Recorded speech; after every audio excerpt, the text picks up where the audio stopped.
Olá, boa tarde. Veja os destaques de hoje do portal da Assembleia. Ministro do Supremo Tribunal Federal confirma a legalidade da reeleição do presidente Otelino Neto. Ação Popular quer evitar cobranças feitas por cartórios em todo o estado. Em um ano do primeiro caso de Covid-19 no país, Secretaria de Estado da Saúde registra 5.000 óbitos no Maranhão. E veja também na última reportagem da série Quilombo Urbano quem são as personalidades que mostram a força do bairro da Liberdade. É agora no portal da Assembleia.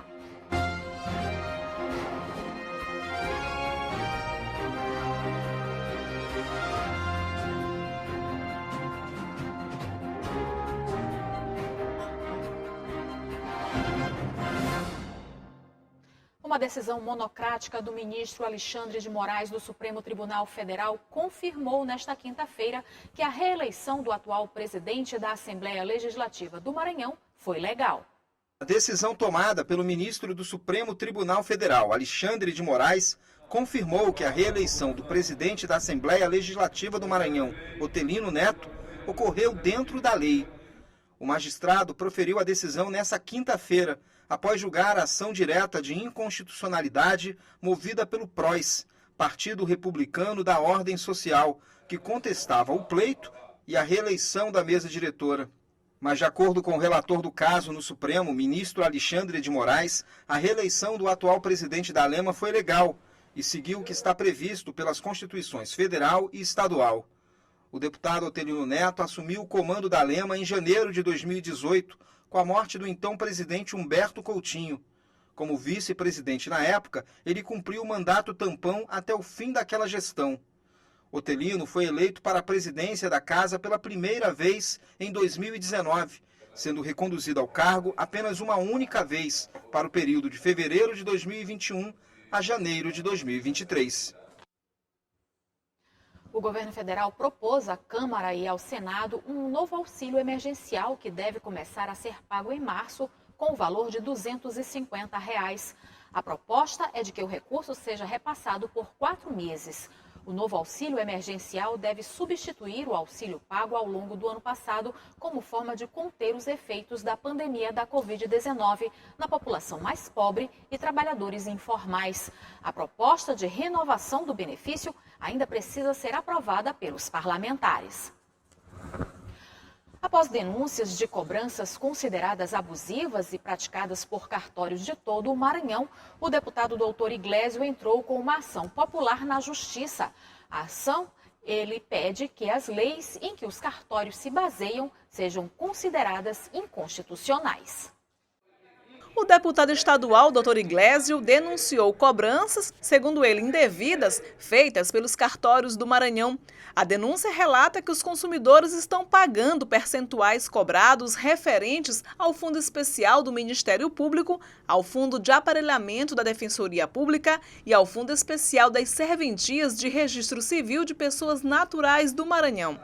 De acordo com o deputado, as taxas destinadas a esses fundos da Justiça deveriam ser descontadas do valor inicial do serviço dos cartórios, o chamado emolumento, assim como já ocorre com o Fundo de Modernização do Judiciário. Basicamente o FERC, que é o Fundo do Registro Civil, o Fundo da Defensoria e o Fundo do Ministério Público, eles têm sido cobrados como uma taxa extra ao que já se paga de emolumentos. A Constituição é muito clara, no artigo 98, parágrafo 2º, que precisa que os emolumentos sejam o custeio de toda a função da Justiça e não está sendo cumprido dessa maneira, infelizmente. Eles estão pegando as leis estaduais que foram feitas na perspectiva de taxar em cima do valor do emolumento e estão cobrando a mais da população, que infelizmente está pagando sozinha a conta. O presidente da Associação dos Notórios e Registradores do Maranhão argumenta que as cobranças são feitas de forma legal e que se baseiam nas leis complementares 221 e 222 de 2019. Essas leis, assim, alteraram as leis do Ministério Público e da Defensoria Pública, inserindo fundos que serão de 4% sobre os valores efetivamente devidos sobre os emolumentos cobrados dos usuários dos respectivos serviços e repassados pela serventia extrajudicial, pelo responsável legal até o 10º dia do mês subsequente. ou seja, não há qualquer margem de interpretação. O deputado Dr. Iglesio entrou com uma ação popular na Justiça para evitar as cobranças. Na ação, ele pede que as leis sejam declaradas inconstitucionais e que seja feita a devolução dos valores cobrados ao consumidor. Confiando que a Justiça vai entender isso como um ato ilegal, de lesão também à moralidade administrativa, e com isso que a gente tenha o ganho dessa causa, fazendo com que a cobrança seja por dentro dos emolumentos, para tirar 11% do peso do cidadão que paga mais de taxas cartoriais, infelizmente, aqui no Estado. E veja, no próximo bloco, em um ano da Covid-19 no país, a Secretaria de Estado da Saúde registra 5.000 óbitos no Maranhão. E na última reportagem da série Quilombo Urbano, quem são as personalidades que mostram a força do bairro da Liberdade? O portal volta já.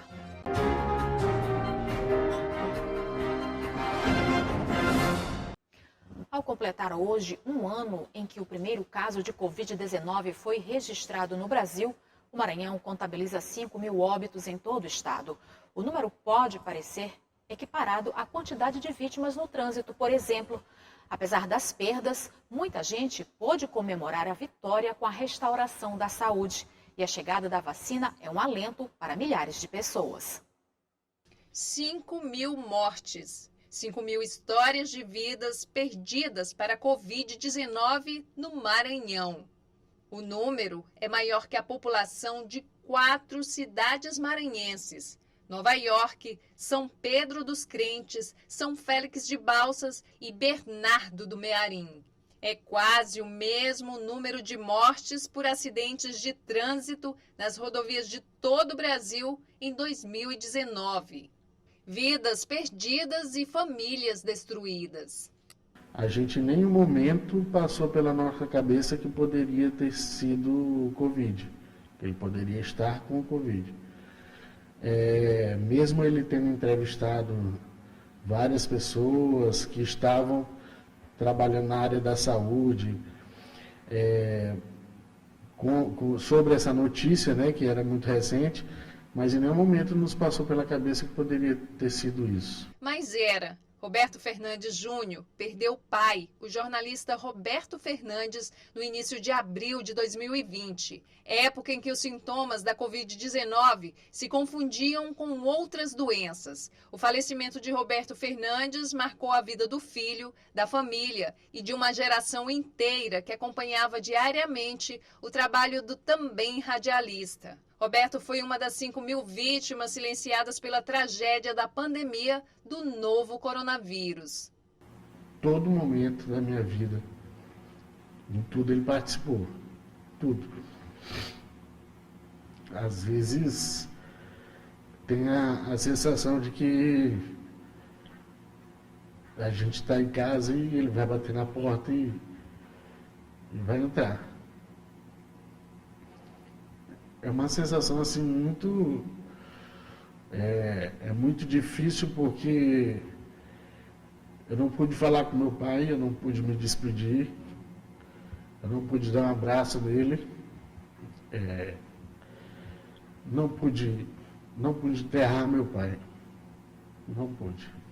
A dor do Roberto é a mesma dor da Amanda. Ela perdeu o pai dia 21 de fevereiro de 2021. O nosso luto ele foi um luto que iniciou bem devagar. É o que eu posso falar, que hoje é um momento de grande sofrimento para todos nós, porque esse é o segundo dia sem ele, sem a carne, sem a matéria. Mas para nós ele foi partindo aos poucos, sem direito à despedida, pelo momento triste que vivemos, pandêmico, né? Que os familiares não têm nem o direito de poder se despedir daqueles que amam. O Augusto, filho da Amanda, não perdeu apenas o avô, mas também o pai e a avó paterna. A dor de perder meu pai é a maior dor que eu ia sentir na minha vida. Que é um cara que eu vou sentir muita saudade, principalmente no nosso momento, que era um cara bom, era um cara com um senso de humor muito bom, Mas daqui a pouco essa dor só vai virar saudade. É uma saudade que eu vou sentir muito grande do meu pai, pelo bom homem que ele era preocupado com a família, e principalmente com a mãe, que foi junto com ele. O objetivo dele foi salvar minha avó. No Maranhão foram 5 mil, no Brasil já são mais de 250 mil mortes pelo novo coronavírus. A preocupação tem sido ainda maior por conta do aumento no número de casos provocados por aglomerações e descuidos dos cidadãos com relação às medidas sanitárias de segurança. O índice é ainda mais alto que o registrado no mesmo período no ano passado. A partir do início desse ano, você tem aí uma ascensão desse número de casos internados em leitos de enfermaria e chegando no dia de ontem a 189 casos, mostrando aí uma subida rápida, indicando aí que realmente agora não há dúvida, nós estamos com uma segunda onda configurada aqui na capital. São 5 mil mortes, mas o número de recuperados é ainda maior.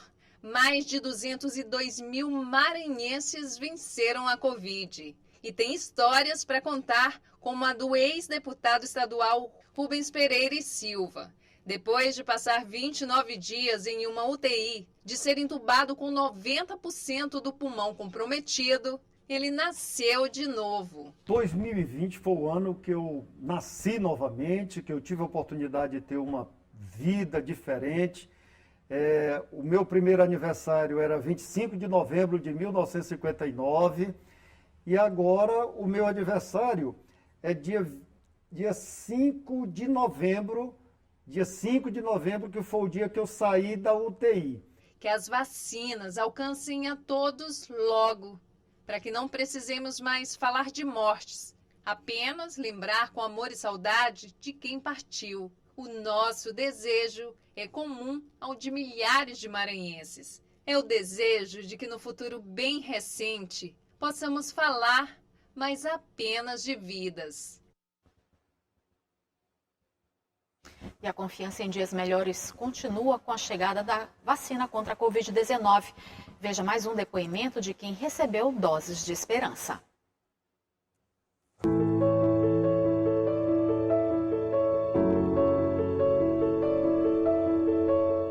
Meu nome é Ana Rafaela do Couto Correia, Tenho 2 profissões dentro da área da saúde, sou fonoaudióloga e sou cirurgiã dentista. Bom, então pacientes que eventualmente precisaram ser entubados, quando retornam à ventilação espontânea, podem experimentar alguma dificuldade para se alimentar.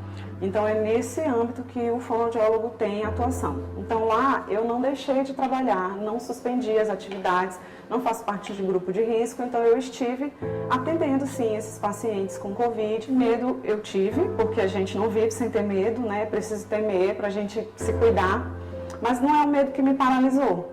Pelo contrário, durante a pandemia eu nunca trabalhei tanto. A vacina é algo pelo qual todos nós esperamos no ano passado inteiro, Mas a ciência tem protocolos, Tem métodos de atuação, então obviamente a vacina eu achei até que foi em tempo recorde, Foi produzida nos 4 cantos do mundo rapidamente. É uma bênção que ela tenha chegado, graças a Deus tem chegado agora a população, primeiro os profissionais de saúde, agora começando pelos idosos. Quando eu tive a oportunidade de receber a vacina, 22 dias atrás, a primeira dose e ontem a segunda dose, estou 100% imunizada, eu tive uma sensação de esperança, de alegria e de alívio mais ou menos, como se a gente imaginasse assim, olha, está acabando, está chegando uma resposta para as nossas aflições.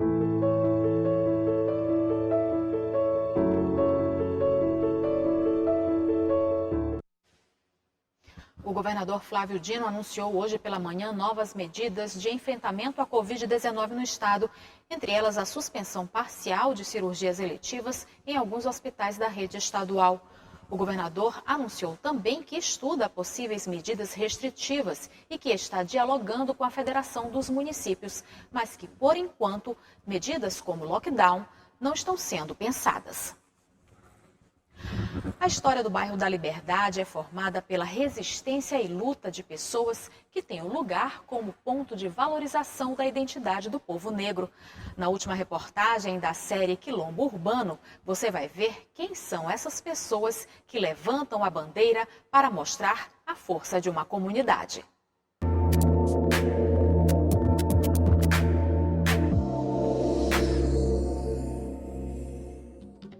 É só caminhar pelas ruas para notar que liberdade vai além de um nome. O lugar é berço de heróis e de muitas conquistas. Toda essa história de resistência do bairro da Liberdade tem a ver com a força da comunidade. Com gente simples que no dia a dia realizou sonhos e ajudou a construir a história do bairro. E também com gente que se destacou e levou o nome da Liberdade para o mundo. O seu Olegário se mudou para a Liberdade quando tinha mais ou menos 4 anos. Atualmente ele tem 76. A história do Olegário se confunde com a história do bairro. Ele fundou em 1963 o bloco carnavalesco Os Velhinhos Transviados. A brincadeira durou 25 anos e deixou muita saudade. Nós alegrávamos o bairro. Domingo de carnaval nós tínhamos palante, segunda-feira era só liberdade, nós não saíamos para lugar nenhum, era só no bairro da Liberdade, e terça-feira era visitas em outros bairros. Seu Olegário trabalha com comércio na Liberdade há mais de 60 anos e é referência na região. O Olegário aqui no bairro, ele é uma referência. Se tu chegar no começo ali, tu perguntar onde é que mora o Olegário Gama, todo mundo informa. Inclusive essa rua aqui, eles nem chamam o nome da rua, é Rua do Olegário. Pelo tanto que ele é querido, ele é muito amado aqui no bairro, muito mesmo. E referências não faltam, são justamente elas que aproximam os moradores. A ancestralidade africana é muito presente na comunidade. Em mais de 100 anos de existência, a influência é visível na memória e nos costumes da Liberdade. A artista plástica Ângela Ferreira trabalha neste pequeno ateliê na rua Frei Bruce, restaurando obras sacras.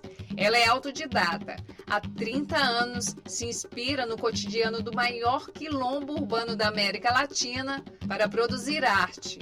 Eu vejo as coisas acontecerem, eu tenho amigas, mães, onde acontece esses tipos de discriminação. Então, o meu trabalho às vezes é baseado nisso, nessas vivências. Aqui do bairro, às vezes eu vou na feira, de repente alguma coisa me chama atenção e a partir daí eu venho com aquela coisa na cabeça. Do bairro para o mundo. A Liberdade é celeiro de talentos e no esporte revelou ídolos. A Isiane Castro representou o Brasil em 2 Olimpíadas, fez fama nas quadras de basquete e acumulou títulos em diversas competições mundiais. A maranhense não economiza orgulho ao falar da origem e do amor que ela tem pela comunidade. Sou nascida e criada na Liberdade, né? Eu, apesar de ter saído aos 15 anos, a minha família sempre morou aqui. Minha mãe tem quase 70 anos de Liberdade, né? Então, a minha avó é uma das primeiras moradoras do bairro. Então, assim, os meus amigos foram todos daqui, né? Os meus primos, a família entre si é toda uma perto da outra. Então, é uma relação mesmo de família, né? É o meu bairro onde eu nasci, onde eu cresci. Então, é a minha casa. A Isiane voltou e fundou o Instituto Isiane Castro. A ex-jogadora, que atualmente é membro do Comitê Olímpico do Brasil e assistente técnica do Sampaio Basquete, coordena um projeto social esportivo que atende as crianças do bairro. Ainda enquanto moradora do bairro, eu ainda jogava e tinha a oportunidade de estar voltando para o bairro e acompanhar a falta de políticas públicas voltadas para o esporte dentro da comunidade. Quem também teve liberdade para sonhar foi o Aquiles. Foi brincando de bola nas ruas do bairro que o talento do garoto peladeiro foi descoberto. A oportunidade surgiu com os convites que ele recebeu ao longo da infância.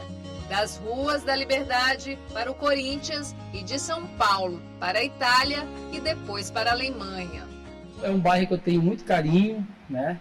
Que Desde quando eu comecei, foi ali meus pais, né, meus avós que me criaram, né, desde criança. 5 meses eu cheguei na casa dos meus avós.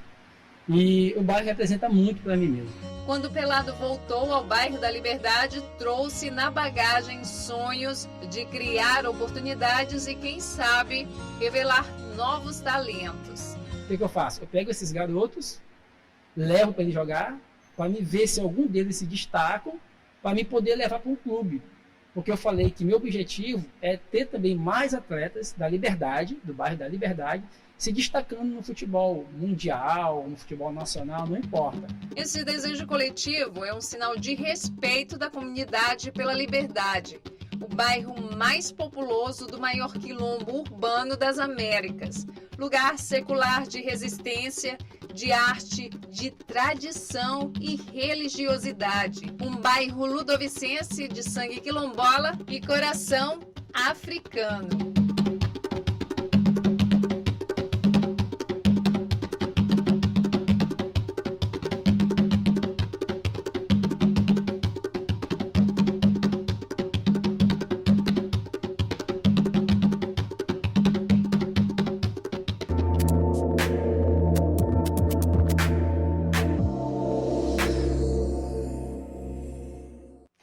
E o portal da Assembleia fica por aqui. Para rever as reportagens de hoje, acesse o site al.ma.leg.br/tv. Boa tarde, ótimo fim de semana para você.